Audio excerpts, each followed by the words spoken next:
Right now, 4.2 light-years away, a red dwarf star called Proxima Centauri burns with the fury of 600 billion nuclear bombs every second. Orbiting this cosmic furnace sits a world that might harbor life, our closest potentially habitable neighbor in the entire universe. But between us and that alien shore lies a gulf so vast that crossing it would require us to solve challenges that break the laws of physics, economics, and human psychology. We will journey through radiation storms that melt steel, encounter dust particles moving fast enough to vaporize cities, and face energy requirements that make our entire civilization look like a flickering candle. Please hit that like button and subscribe because you will need to see this through to the end. Prepare yourselves. We begin. Proxima Centauri feels close because astronomers call it our nearest stellar neighbor. Scientists speak of it like the house next door, a quick trip across the cosmic street. This friendly language hides a terrifying truth that becomes clear the moment you try to picture the actual distance. 4.2 light-year means that light itself, the fastest thing in the universe, takes over 4 years to travel from Proxima to Earth. Light moves at 670 million of, fast enough to circle our planet 7 times in a single second. Yet, even at this incomprehensible speed, photons from Proxima spend more than 1,500 days racing through the void before reaching your eyes. Consider this differently. If Earth were a marble sitting in New York City, Proxima Centauri would be another marble placed in the middle of the Pacific Ocean. The space between them contains absolutely nothing. No air, no islands, no rest stops. Just a black vacuum stretching beyond human comprehension, punctuated occasionally by specks of dust moving fast enough to punch holes through solid steel. NASA's fastest spacecraft, New Horizons, screams through space at 36,000 miles per hour. This probe reached Pluto in 9 years, a journey that made headlines around the world. At this record-breaking speed, New Horizons would need 78,000 years to reach Proxima Centauri. That timeline spans the entire history of human civilization multiple times over. Every rocket we have ever built, every speed record we have ever set, every technological breakthrough we have achieved, all of it combined would still leave us crawling like ants across a distance that light itself finds challenging. The gap between us and our nearest stellar neighbor contains enough empty space to swallow 1 million solar systems without them ever touching each other. Proxima Centauri feels close because astronomers call it our nearest stellar neighbor. Scientists speak of it like the house next door, a quick trip across the cosmic street. This friendly language hides a terrifying truth that becomes clear the moment you try to picture the actual distance. 4.22 light-years means that light itself, the fastest thing in the universe, takes over 4 years to travel from Proxima to Earth. Light moves at 670 million of, fast enough to circle our planet 7 times in a single second. Yet, even at this incomprehensible speed, photons from Proxima spend more than 500 days racing through the void before reaching your eyes. Consider this differently. If Earth were a marble sitting in New York City, Proxima Centauri would be another marble placed in the middle of the Pacific Ocean. The space between them contains absolutely nothing. No air, no islands, no rest stops, just a black vacuum stretching beyond human comprehension, punctuated occasionally by specks of dust, moving fast enough to punch holes through solid steel. NASA's fastest spacecraft, New Horizons, screams through space at 36,000 miles per hour. This probe reached Pluto in 9 years, a journey that made headlines around the world. At this record-breaking speed, New Horizons would need 78,000 years to reach Proxima Centauri. That timeline spans the entire history of human civilization multiple times over. Every rocket we have ever built, every speed record we have ever set, every technological breakthrough we have achieved, all of it combined would still leave us crawling like ants across a distance that light itself finds challenging. The gap between us and our nearest stellar neighbor contains enough empty space to swallow 1 million solar systems without them ever touching each other. But this crushing scale represents just the beginning of our problems. The distance alone would be merely inconvenient if space were truly empty. A peaceful highway where spacecraft could coast undisturbed for millennia. What lurks in that seemingly vacant darkness transforms a difficult journey into a gauntlet of death that would test every limit of human engineering and endurance. 4 light years sounds manageable until you convert it into numbers that human minds can actually process. This distance equals 25 trillion miles, a figure so large that writing it out requires a 1 followed by 13 zeros. If you counted one number per second without stopping to eat, sleep, or breathe, reaching 25 trillion would take you 800,000 years. Imagine trying to walk this distance. At 3 miles per hour, the journey would require 9 trillion hours of continuous walking. That equals over 1 billion years of non-stop hiking, a time span longer than complex life has existed on Earth. You would witness the rise and fall of entire species, the birth and death of mountain ranges, and the slow dance of continents across the planet's surface. Even driving becomes absurd at these scales. A car traveling at highway speeds would need 350 million years to reach Proxima Centauri. During this road trip, you would watch the sun complete 1.5 orbits around the center of our galaxy.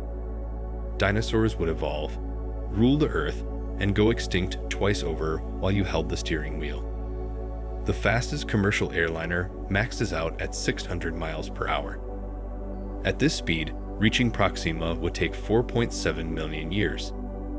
Modern humans have only existed for 300,000 years, meaning this flight would last 15 times longer than our entire species has walked the Earth.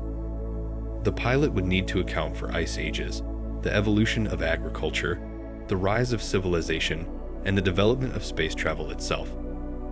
These comparisons reveal why astronomers measure cosmic distances in light years rather than miles or kilo. Regular units of measurement become meaningless when describing spaces so vast that light, which can circle the Earth in 1/17 of a second, requires years to cross them. The human brain simply cannot hold these scales in focus without breaking them down into familiar analogies. But scale represents only one dimension of the challenge. Even if we could somehow compress this journey into a manageable time frame, the physics of moving through space at the required speeds would introduce problems that make the distance seem trivial. The faster we try to go, the more the universe itself conspires against us. Our fastest spacecraft moves like a snail when measured against interstellar distances. Voyager 1, launched in 1977, currently travels at 38,000 miles per hour relative to the Sun. This probe has journeyed farther from Earth than any human-made object, crossing into interstellar space after 36 years of flight. Yet, Voyager would need 73,000 years to reach Proxima Centauri, assuming it were heading in the right direction. The Parker Solar Probe holds the current speed record, reaching 430,000 miles per hour during its closest approach to the Sun. This incredible velocity results from falling toward our star and using gravity to accelerate like a marble rolling down a hill. Even at this record-breaking speed, Parker would require over 6,000 years to reach Proxima Centauri. These numbers expose the fundamental problem with chemical rockets.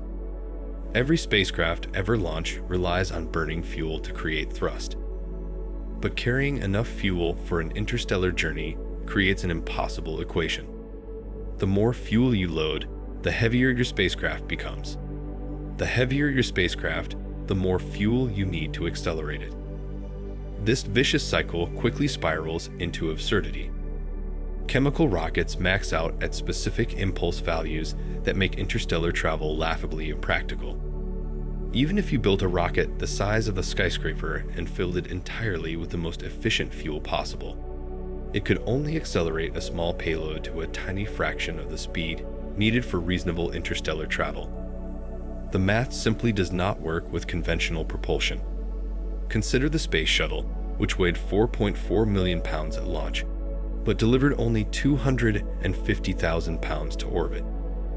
This ratio means that 94% of the total mass consisted of fuel and engines, leaving just 6% for payload.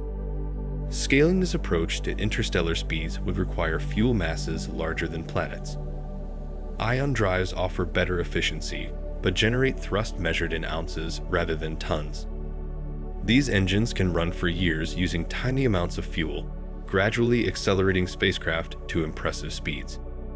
However, even the most advanced ion drive would need centuries to reach velocities that make interstellar travel feasible, and the spacecraft would still take millennia to reach its destination. The speed barrier represents more than just an engineering challenge.